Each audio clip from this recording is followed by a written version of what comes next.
Hello, everybody, and welcome to 5 Ways to Make This Relationship Easier Now. While everybody is joining, I'm going to give you a rundown of what you can expect from today's training. I'm going to be talking about the 5 simple things you can do to make this relationship easier right now.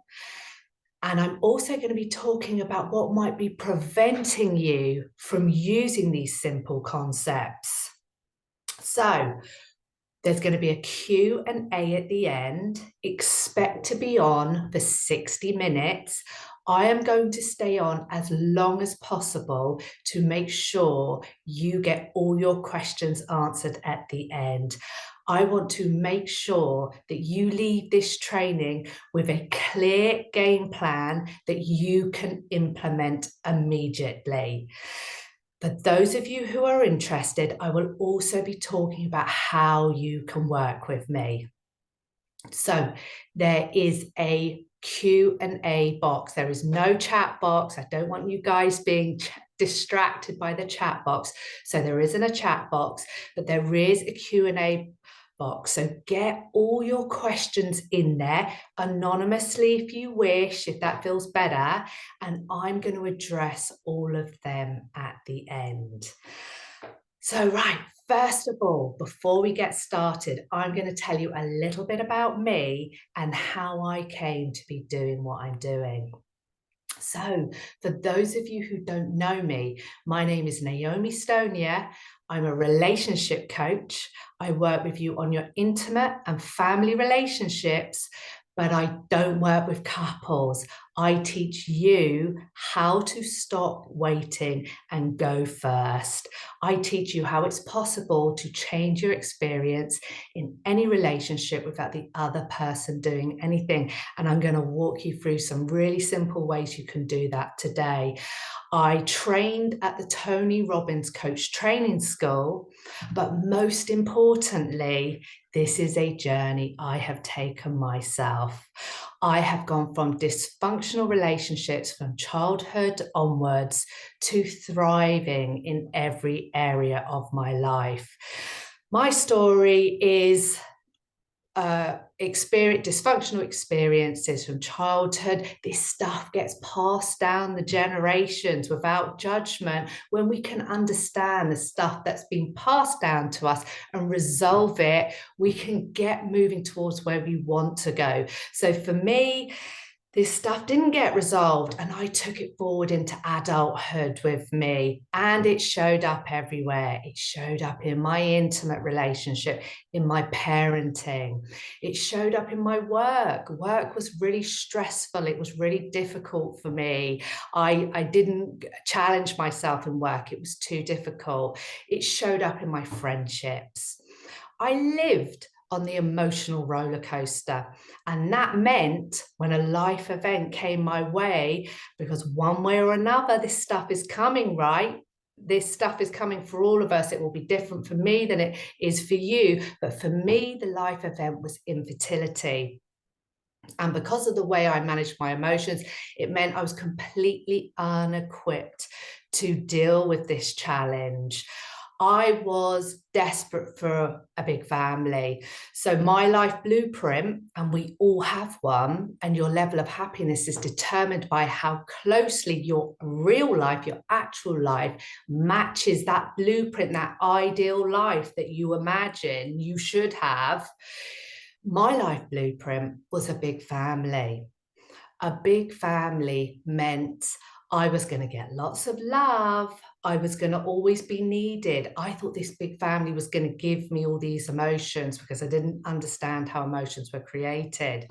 So even when we were lucky enough to have a beautiful daughter by IVF, I was desperate for more. And this turned into an obsession for me that ran out over a number of years and nearly broke us physically, emotionally, and financially.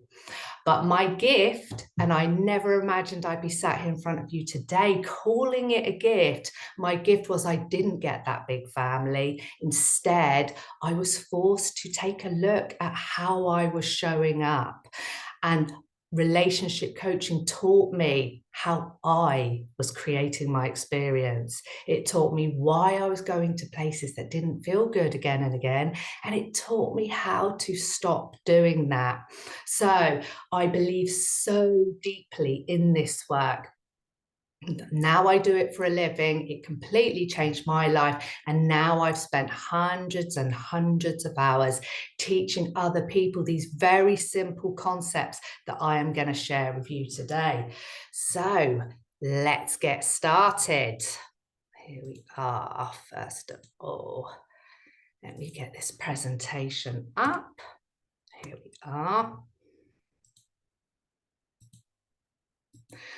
First of all, let's make sure you're in the right place.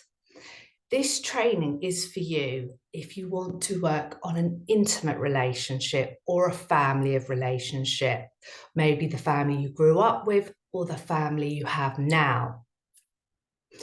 I also have lots of clients who are not in relationships, and either they're not having any success getting into relationships or they don't want to be in one. And that's something to get interested about if that's where you're at. So this is for you if you want a relationship or you want to work on one.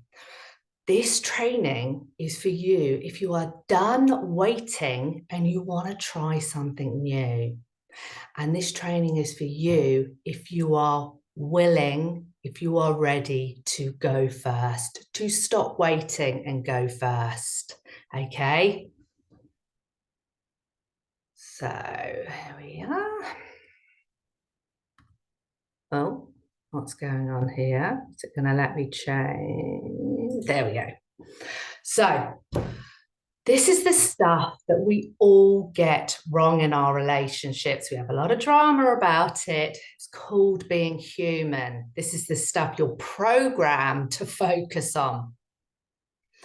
You think they're creating your emotions. We're not taught emotional management. We don't understand our emotions. We're not taught how to understand them. So you think they're creating your emotions. It makes a lot of sense, doesn't it? They say or do something and you feel something. Yeah, something happens at work, you feel something. You got a lot of work on, you feel something. You think how much time you've got, how your loved one behaves is creating your emotion. So that's where you focus, and it's the wrong place to focus. You get lost in wrong and right. You spend a lot of time trying to figure out whose fault it is. Is it, am I expecting too much or is it them? Or you spend a lot of time and energy, this takes up a huge amount of time and energy, trying to get them to see how they are the one who is wrong. Very normal human behavior. The other thing you're focused to do, you're programmed to do, is focus on the problem. You're programmed to problem solve, to survive. That's the survival brain, yeah? So you focus on the problem and you try and fix the problem. And guess what? You get stuck here. You repeat yourself.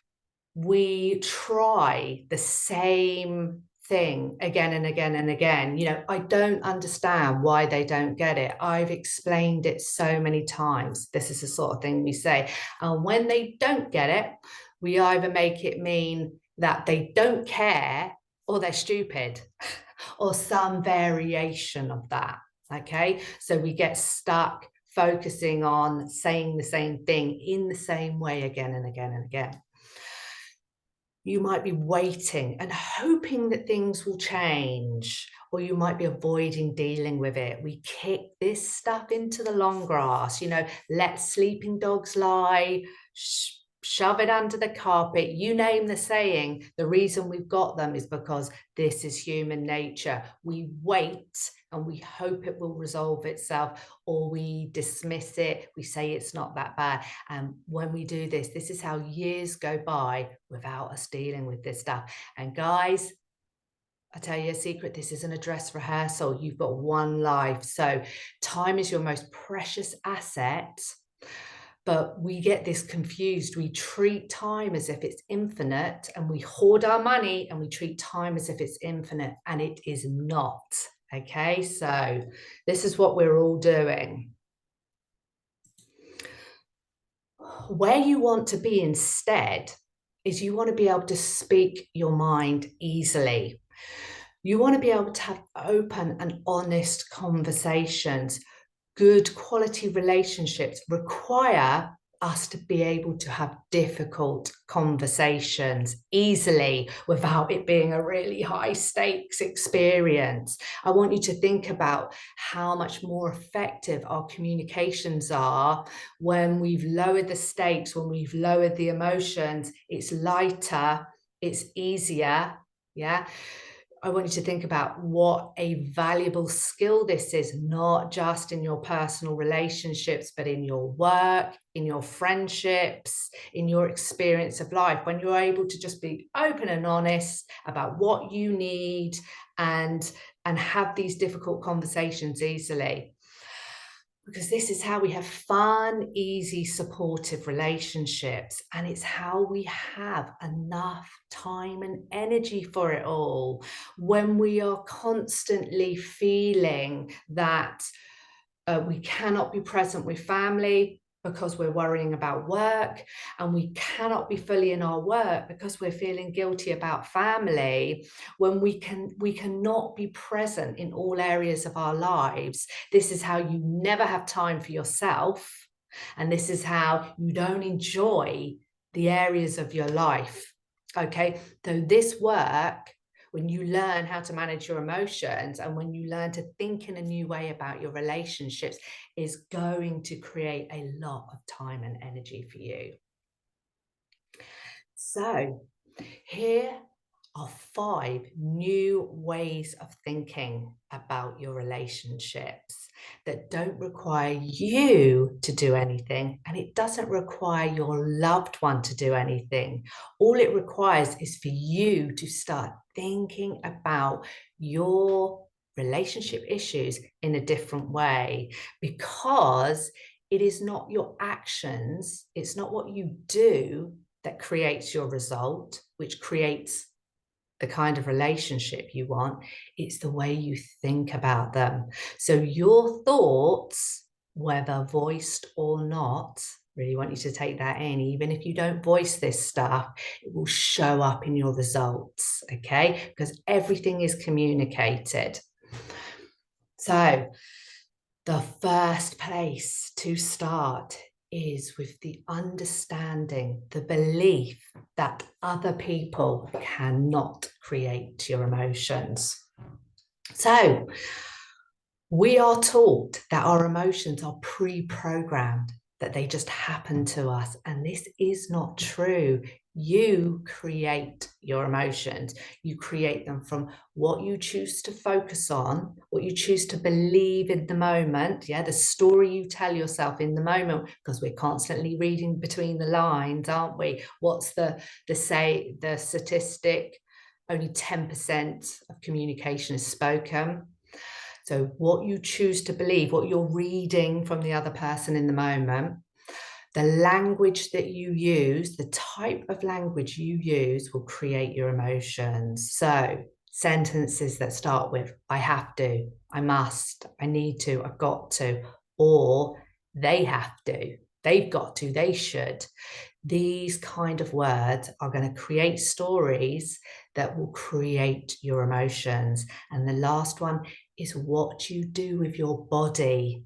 So this is, you put these 3 things together. It's like a reflex that it's a pattern you've been running for decades. It's like a reflex. So the millimeter change in your body as a comment gets made or a look, you will make a fraction of a movement. You won't even be aware that you're doing it. And it will trigger a chain reaction in you, a neural pathway that will create your emotions. So you hold your body very differently when you're stressed and tired to when you're happy and relaxed. So it really is this simple. Now, this is not about, because this is where we go to, we get very black and white when we're presented with this simple information. It's quite confusing because you've not been taught this and you've been doing this a certain way for a long time. We believe, okay, so other people can't create my emotions means I should never have an emotional reaction. I shouldn't struggle with difficult emotions. No one should ever bother me again. No, this is not about not experiencing emotions. Life is 50-50. Whatever is happening circumstantially in your life, whether you have the best life, in inverted commas, or the worst life, you're going to cycle through emotions. That is the human nervous system. So this isn't about not experiencing emotion, it's being able to be aware of emotion. And what believing this, just committing to the idea other people can't create your emotions, what it gives you is an investigative mindset. And it allows you to ask the question, why am I finding this so difficult? So it's all about the questions that we ask. And when we believe they are creating our emotions, we ask crappy questions. So we're asking, why do they always do this? Oh God, are they going to start again? Why does this always happen to me? Oh, it's so unfair. Why am I such a failure? I can go on. So when we ask these kind of questions, that brain in your head, which is designed to survive in the wild and sweep the area, the savannah for danger, it's going to give you lots of critical reasons why you never have a successful relationship, okay? It's very good at coming up with the problems. So asking the question, why am I finding this so difficult, is gonna give you some really interesting answers. And being prepared to sit with this, why am I finding this so difficult, gets you focused on the one thing you can control, which is yourself. So it takes you off what's going on outside of you and it gets your focus onto what you can control yourself. What you're thinking, believing in the moment, what's happening in your body, what language are you using? And when you can catch that, you can start to choose, okay, maybe if I shake it out, maybe if I just catch a story my survival brain's going to, I can feel a different experience. And being willing to ask this question, after the event, because even when we have this information, it doesn't stop us forgetting it in the moment, okay? So you may, after the event, say to yourself, oh dear, I had a really strong reaction there. What's going on? Why did I find that so difficult? What's going on? Maybe you'll be able to, we condition the habit to ask it in the moment. I'm very good at watching myself now. I'm able to catch very quickly when I'm flooding with emotion, and I'm able to say, oh, hang on a minute. I've conditioned myself to see the warning signs. I'm having an experience here. What's going on? And I am able to switch into awareness. It lessens the emotional reaction it lessens the choices and decisions I'm making in reactions, which can spiral us off down into a place we don't want to go to. You can also ask this question ahead of time. You've got a family gathering coming up. You've got to go to the in-laws for the day. You've got that tricky work meeting and you're experiencing lots of emotions, and just committing to sitting with, okay, why am I finding this so difficult? What predictions are my brain making here? How is my brain filtering this through the past? I always have an awful time at my in-laws. So we filter through the past and we think in probability. You're programmed to do this. It's always been awful, so it always will be. And that's how we repeat experiences in our life. And we seem to have the same problem over and over again. So another thing you're programmed to do is to think in right and wrong. You think in black and white. We operate from one of two places, love or fear.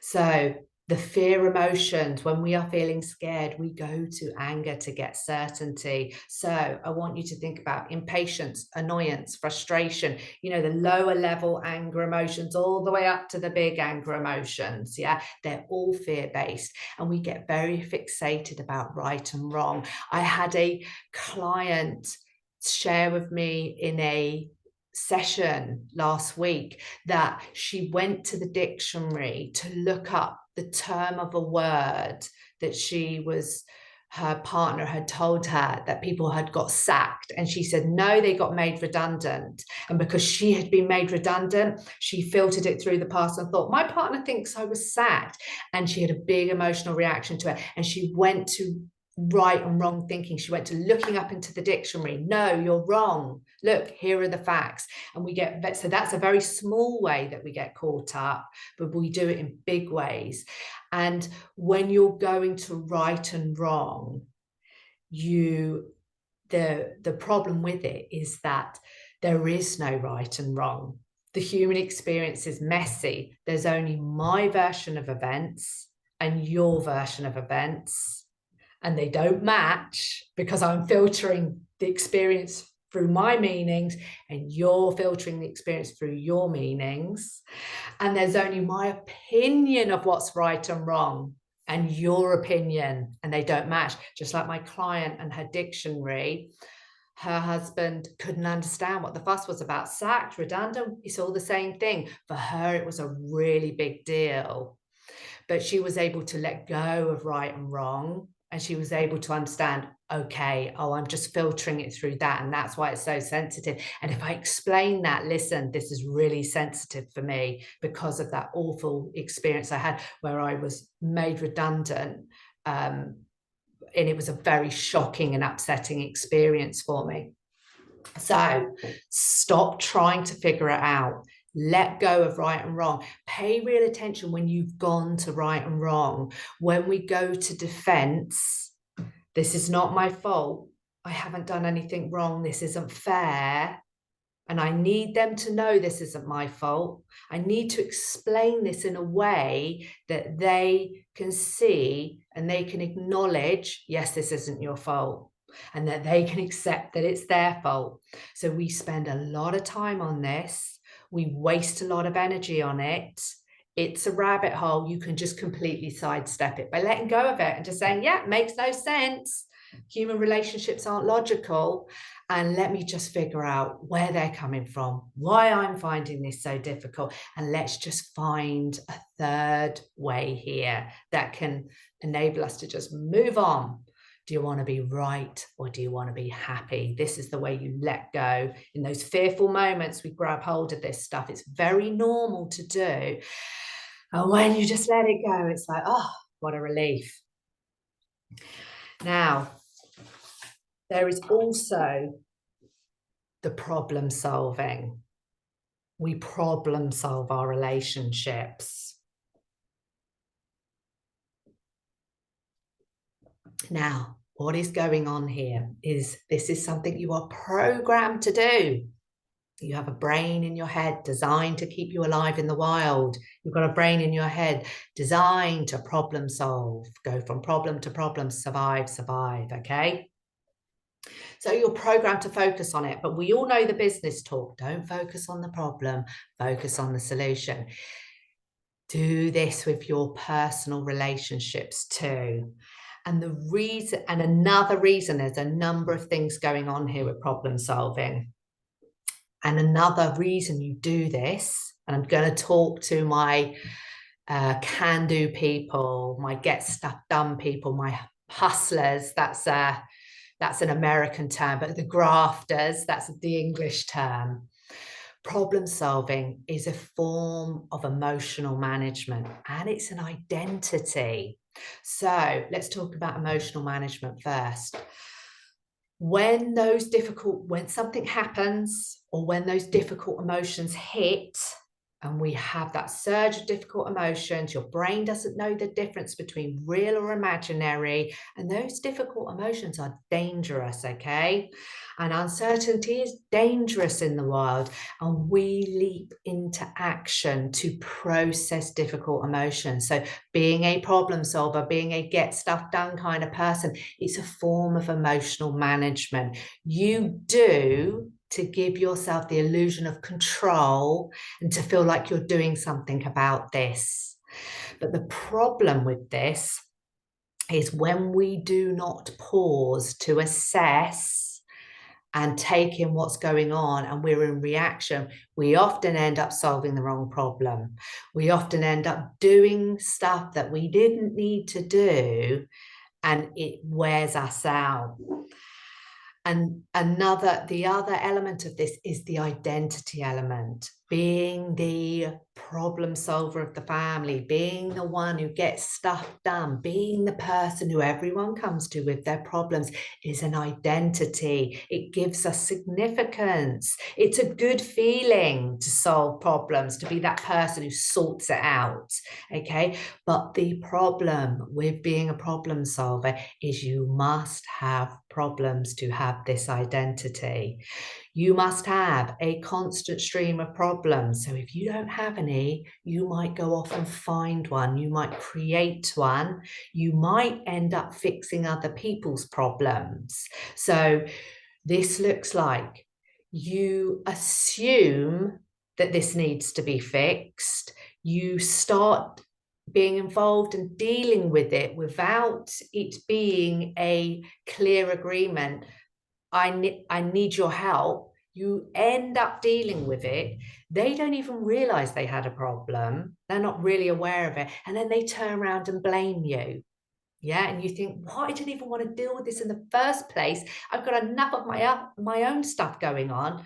And you don't even say thank you, or you're getting the problems dumped on you. They know you're going to deal with it all, and they just don't do anything, and they let you pick up the pieces. Okay, so the solution, if you are a problem solver on this call, if what I am talking about is resonating, you didn't realize this is what you were doing, yeah, is to own it.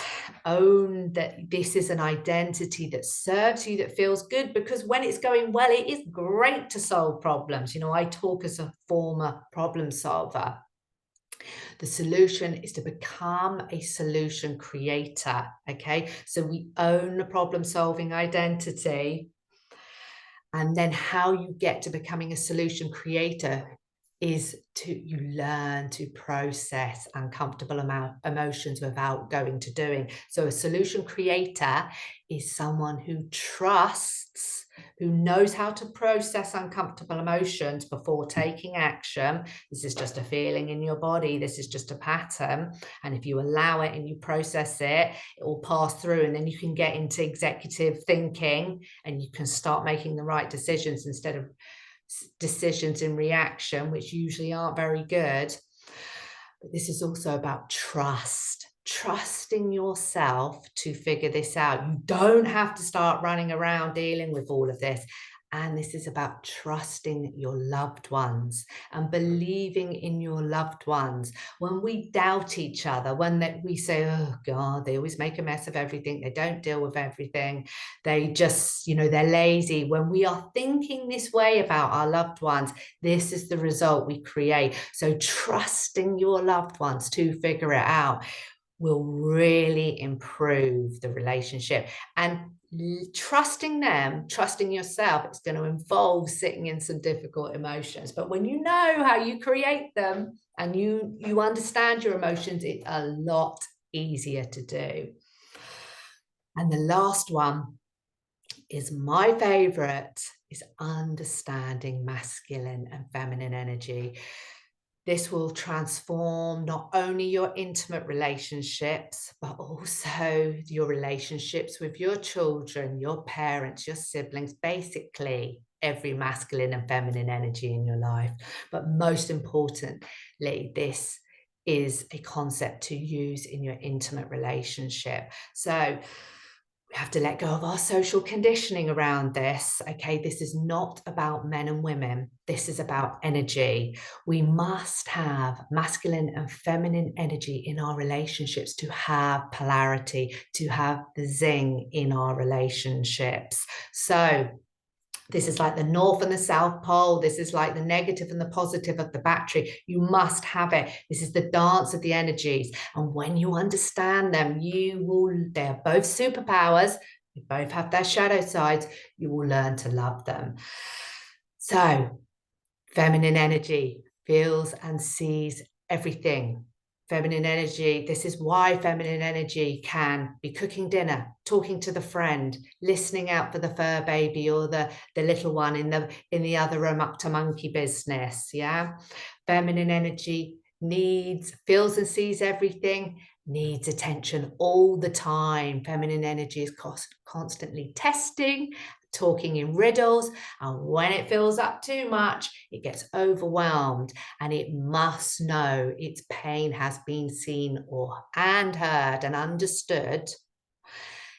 And if it doesn't feel that, it gets into a terrible, terrible quandary, and it makes it mean that there's something wrong with the relationship.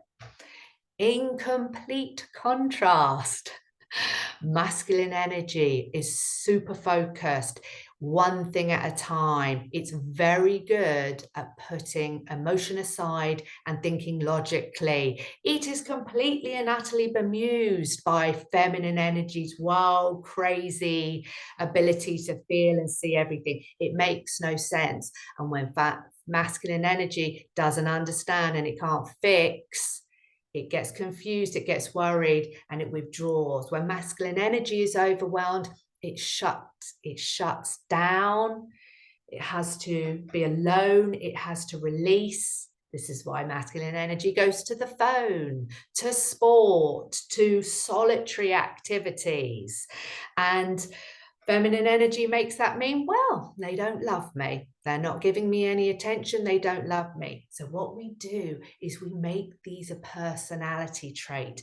This is not a personality trait. This is just energy. We make it meet the masculines come to me and say, you know, they're so sensitive. They get so overwhelmed so easily. They get so stressed out. They overthink everything. What's wrong with them? They make it a personality trait.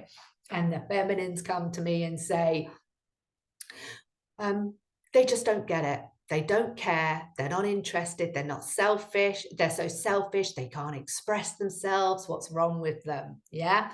So this is what we do, and we're making it a personality trait. And when we understand, these are both superpowers. These are both highly valuable abilities. And when we understand that, we can reach out and ask each other for help because I know I'm a feminine. When I'm wild and crazy and I'm not thinking too straight, I've learned to go to my masculine and say, hey, this doesn't make any sense. I don't want you to fix it. Don't worry that you don't understand. Just tell me what you would do in this situation. So when I don't make my masculine wrong for thinking, what the hell is going on? I can get valuable advice. And the same goes for the masculines with the feminine. When we don't make each other wrong, we can use each other's superpowers, but also we don't take it personally. When my masculine shuts off from me, I call it, he goes Clint Eastwood on me. I've turned it into a sexy game for myself. I don't take it personally anymore. I don't make it mean that my masculine doesn't love me. I used to worry when my masculine went to this place, I used to worry that they didn't love me anymore. And now I know how to reach out to my masculine and say, hey, I know you need time alone, but sometimes I do need you right now. And when I'm not communicating through blame and shame and guilt, my communication lands and I'm able to pull my masculine out of that space and say, come on, hey, you got to get on board with whatever's going on here. So these are really simple ways, new ways of thinking that are going to instantly change your experience in this relationship. They're going to instantly drop the pressure. There's nothing wrong with you or them or the relationship. There's nothing wrong with you guys. When you just start to think in these ways, you can make this lighter, not so serious, and you will be amazed at the instant change thinking in this way will have, but also when you create a bit of space, you make it a bit lighter because you're programmed to go to that catastrophic thinking, you're going to come to the solution so much more easily. So that's it. That's the training. We're going to have some questions. So whatever questions you have, put them in the chat box right now. And in the meantime, just before we go to the Q&A, I'm going to tell you about how I will work with you on these concepts. So it's very simple. I work with you in 3 simple steps to show you how you create your emotions, how to be okay with the uncomfortable ones. So that's how to stop problem solving, how to stop thinking in right and wrong thinking. I teach you a really simple formula to understand how you create your emotions. It's very simple to bring this stuff into the moment, because we know it, but in the moment we forget. So when you understand how easy it is to uncover your patterns, and then you just condition the habit of catching this stuff, you have to practice, you have to start small. And you just start small, practicing in the little moments, catching this stuff, and you start to understand how you're creating your emotions. And then you understand how you're creating the ones that don't feel good. You know, are you stop problem solving, start moving into solution to creation, how to let go of right and wrong, catch. I have another really simple little concept where I talk about separating the fact from the fiction. The fact is something we can prove in a court of law. The fiction is what your wild, crazy survival brain will come up with when it's scared. And then I teach you how to create your emotions intentionally. The great news is, if you're creating the ones that don't feel good, you're also creating the ones that do feel good. These are just neural pathways. The neural pathway to the one that doesn't feel good, you're running all the time, it's super strong. You need to learn how to understand how you're creating it, break it and divert it, and start working out. It's the emotional gym. We have to work out our emotions in exactly the same way as our physical body. You start working out the emotions that do feel good, understand how you're creating the ones that do feel good, and start doing more of it. Start doing it intentionally. Do a workout. So it's really 3 simple steps, game-changing steps that these are highly, highly valuable skills that you will use in every area of your life. You use the relationship to understand how you are showing up. And then the byproduct of that is the relationship gets better. And then you go on to use these skills in every other area of your life. Now, when we set this goal, there are phases that we go through. And I work through all these phases with you. You will first of all feel it is impossible. This is the first stage of belief. Choosing to set a goal will give us all the reasons that you feel it's impossible. So it won't work because they'll never do the work. It can't work because they will never change. I've already tried and it didn't work. What's all the reasons your brain is giving us? I don't have time. Yeah, that's a really common one. I don't have time to work on this. I'll work on this later. So it's impossible is the first step towards creating the goal. And when you just see it's impossible as a stage of belief, there are 3 stages. Possibility, it is possible I could change this relationship, to inevitability, it is inevitable that I will learn the emotional patterns I'm running and I will learn how to get on top of them.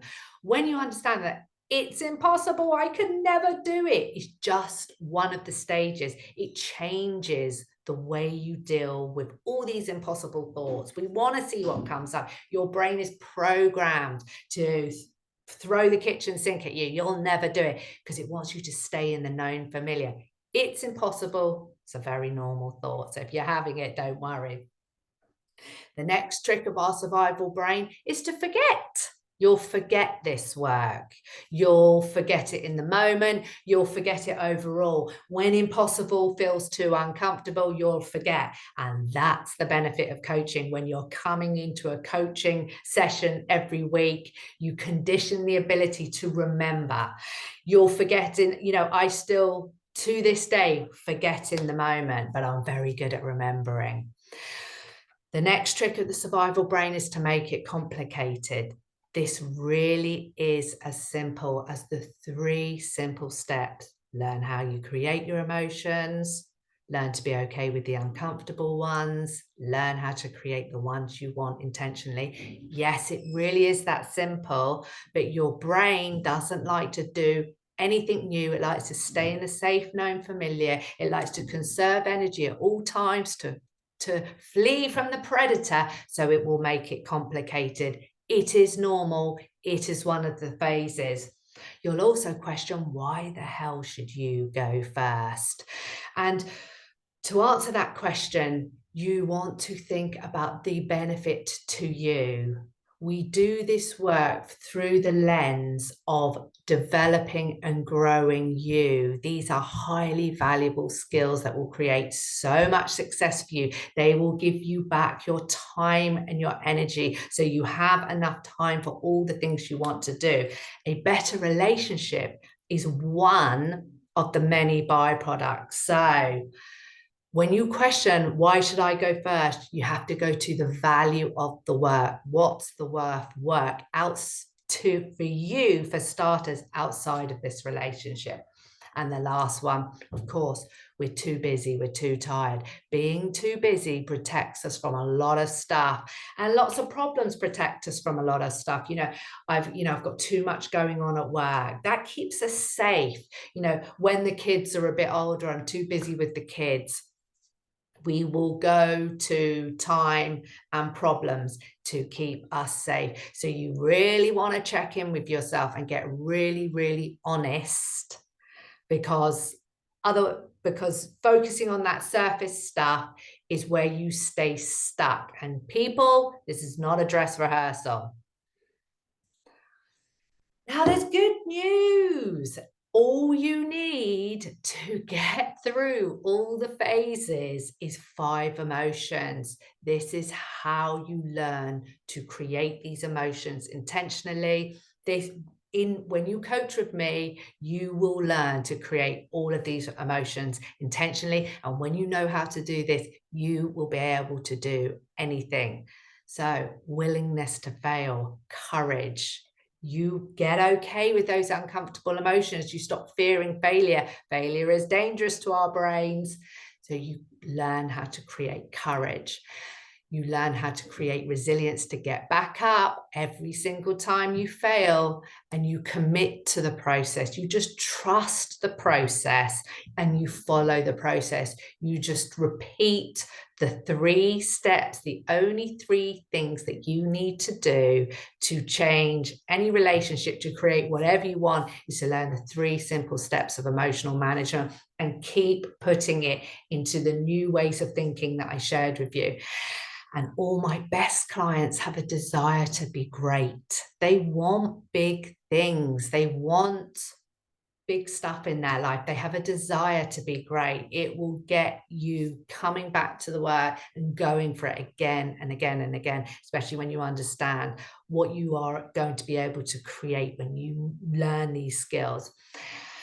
And they're disciplined to do, even when you're sick, the kids are sick, the fur babies are sick, you're tired, everything's going wrong. You learn how to create the emotion of discipline. It gets you coming back again and again and again. And your results, the kind of results you can expect to create, are lots of fails. You're going to start running towards failure. You're going to start relishing failure. You'll completely change your meaning around failure. You'll develop that resilience to fail, try, learn, implement your learnings again and again. And it gives you lots and lots of experience quickly. And when you get all of that experience, you will create immense confidence for yourself. Learning emotional resilience is the most empowering experience you can have. When you learn to go to love, when you learn to resist the fear, emotions, the suspicion, the black and white thinking, the rushing into action, you will create so much confidence for yourself. You will create so much time and energy. And when you show up as an example of this work, when you just are loving this work so much, you're brimming with just the fascination of this journey, it's pretty hard to resist. This is how we shape our loved ones. This is how we inspire them into action. We shape them with love instead of, game playing and guilt and shame. This is how we create a ripple effect and people start to mirror us and start to shift. And that, people, creates success everywhere. You have more confidence, you have more energy, and you're just showing up for the love of it without expectation of other people's responses. This creates success for you everywhere. So your next step, people, is to get on the phone with me. If you have enjoyed this webinar, I will spend 60 minutes with you applying all these concepts to your particular set of circumstances. What we will do on that call is take a look at where you're at now in this relationship, where you want to get to, and how bridging the gap, but how coaching with me will bridge the gap between the two. We'll also discuss all the specifics of what it will look like to work together. So you have an email in your inbox right now. Go over to your inbox right now and book a call with me. I will spend 60 minutes with you one-to-one going through all of these concepts. So let's get to the questions. Where are we? I can never find them. Let's have a look. Hold on a minute. Oh my goodness. Right. We're going to go to, hang on. Here we go. Right. Q&A. Okay. Brilliant. All right. Oh, I'm so glad you liked it. Yes, I've got some clients on this call. Yes, they are all agreeing with the game-changing experience of this work. I'm so pleased it's been useful for you. So, okay, yeah. Okay, brilliant question. I know this stuff. I just can't take action. Yes, this is such a common one. Okay, it's called being human. In the moment, someone says something, someone does something, and boom, you're into the reaction, especially when this stuff's been going on for decades. That's why it's so loaded in the moment, okay? And that's why just a little moment can set you off.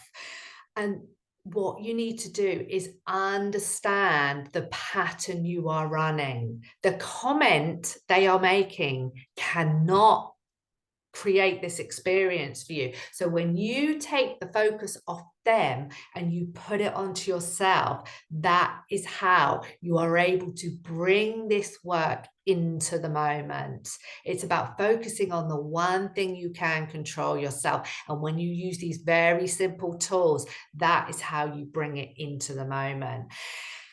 And this is a habit that you have to condition. You start small, you practice with the small stuff. So if you are forgetting, if you're not able to manage it in that relationship, where is it that you're forgetting it? That might be too much of a hard place to start. Okay. You might need to start smaller. Where do you go when someone shoves in front of you in the queue? Where do you go when you miss the train? Yeah. What are the little day-to-day moments where you can start catching your patterns? Okay. So you also have to really sell yourself on the value of this. You have to get really clear about what it is you want and why you want it. we fear talking about the relationship that we want. I mean, lots of people, when I say to them, we're so good at talking about the problem. We know the problem in triplicate. That's what you're programmed to do, know the problem in triplicate. But when you're asked, if you're anything like I was back in the day, and many of my clients, so what is it that you want? We're stumped, okay? So getting very clear on what it is you want, whether you believe it's available to you or not in this relationship, really selling yourself, getting crystal clear on the kind of relationship you want, and then just believing it's possible is how you will start taking the action in the moment. So that's such a great question. Okay, why should I do everything? Well, I've answered that a number of times in this session, and that is because the having the courage to go first will be transformational for you. These are highly, highly valuable skills, and they will create success for you in every other area of your life. So let go of this relationship. Let go of needing the relationship to be different and start focusing on the benefit for you of doing this work. This work is highly valuable. You are going to be a much more confident person when you do this work. You're going to have a lot more time and energy when you do this very, very simple work and you stop draining time and energy to all these emotions, okay? Right. Brilliant. Okay. I'm so pleased it's been useful for you. So much lovely feedback here. Oh, that's Zoe. I'm so pleased that this is resonating for you. Please book a one-to-one consult with me. If you think this has been useful, getting on the phone with me for an hour is going to be a game changer. All right. So let's get on the phone. There is an email in your inbox right now. Book a call with me now and let's spend 60 minutes together going through this in more detail. I promise you it'll be transformational. Okay. So I've already tried everything and it didn't work. Okay. So when we think like this, it's a fear that you're going to do the work and it's not going to work, okay? And that is a very scary feeling. I'm going to do all of this and it's not going to work and it will have all been for nothing. And then it will mean that the relationship really is broken, okay? That's the fear you have. What I say to you is, forget the past. Whatever you have done in the past is not relevant. It does not count. Start from now. Commit to now going for it all out. And what I would ask you to do is book a one-to-one call with me and I will go through it with you. I just want to say one thing to you all. I'm just going to go back here and say to you all, guys, look, now where am I? If you are still on this call and you have not booked that one-to-one call before, we're usually going to one of three places. You're unsure because you've never worked with me before. Of course you would be unsure. That is why I offer a 1 hour free session consult with me. It's going to give you an idea of how relationship coaching works and what it can do for you. Okay, so we will look at where you're at now, where you want to get to, and how coaching with me will bridge the gap between the two. Okay. Or maybe you've tried stuff before, like that person who's just asked that question and it didn't work and you're scared you won't follow through. Of course you're scared. We are not taught how to believe ahead of time. Okay. What I know is that this stuff works. I have spent hundreds and hundreds of hours doing this work with people, and I know categorically it does work. I promise you it does work. Get on a call with me and I'll show you how. Or maybe you've never invested in yourself before.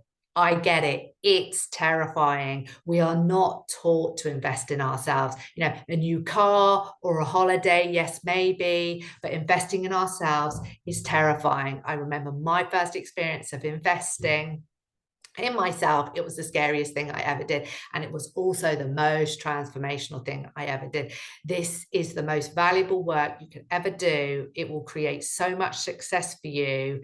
You know, it's an investment that will pay out dividends forever. Okay. So when you think about, you're scared about parting with money, what you have to think about is, we always think about what we're giving, we're going to have to give up. I always like to point out what you're saying no to if you don't go ahead with the work. You're saying no to emotional freedom. You're saying no to the relief that this work brings when you don't spin in disempowering emotions, and you don't spin in, I'm broken, they're broken, the relationship's broken. The relief you have when you stop doing that is priceless. You're saying no to happy, easy relationships. You're saying no to more time and energy. You're saying no to more success in your life. So if you're still here with me now, stop sitting on the fence and get over to that email that is sitting in your inbox and get on a call with me right now. Come on, let's do it. Let's get on a call right now. And I want to say, finally, if you are watching this as a replay, you are not here with me live and you're watching this as a replay, send an email to me at naomi@bluemocoaching.com. It's at the bottom of the screen. Send me an email and book a one-to-one consult with me that way. I cannot wait to hear from you. I hope that's been useful. Let me just double check. Are there any more questions? No, nobody wants to ask another question. Are we done? And with 5 minutes to go, boom. Right. Hope that was useful for you guys. Get on with your day. Take this information. I urge you, take this information and take action immediately on it. And that first action should be booking a consult with me. Have a great day. Bye-bye.